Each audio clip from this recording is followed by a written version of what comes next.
বললেন প্রণাম করলে কি লাভ?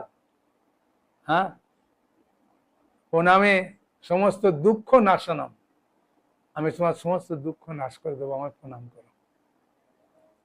হ্যাঁ, একটা ইয়াং ছেলেকে আমি বলেছিলাম, স্ট্যাম্প যখন লেখাটা থাকে দেখবেন উল্টো লেখা থাকে, আর স্ট্যাম্পটা যখন মারা হয় তখন সোজা হয়ে যায়। আমি তখন ওই ইয়াং ছেলেটাকে বললাম, তোমার কপালে যে উল্টো রেখাগুলো আছে না, যাই ভগবানকে মাথা ঠেকাবে, ভগবান বললেন বাবা তুই তো ভালোই আমাকে স্ট্যাম্পটা মারলি, তাই কপালের রেখাগুলোকে সোজা করে দেবে। ছেলেটা খুব খুশি হলো, বুঝেছেন? প্রণামে ভগবান খুব খুশি হন। যখন বিভীষণ ভগবানকে প্রণাম করলেন, ভগবান রামচন্দ্র তখন দুঃখ করে বললেন, বিভীষণ ওরা লঙ্কাপুরীর রাজা তোমাকে করে দিলাম।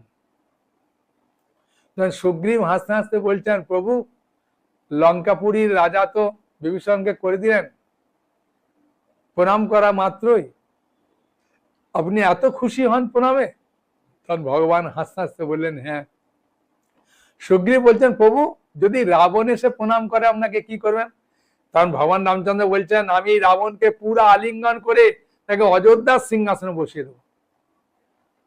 তখন সুগ্রীব বলছেন, প্রভু অযোধ্যায় তো ভরত অলরেডি আপনার খড়ম নিয়ে চলে গেছে, ওখানে রাজত্ব করছে, তাহলে ভরতের কি গতি হবে?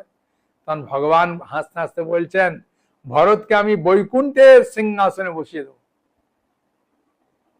তখন সুগ্রীব বলছেন, প্রভু বৈকুণ্ঠের সিংহাসনে তো আপনি বসেন, তাহলে আপনি কোথায় বসবেন?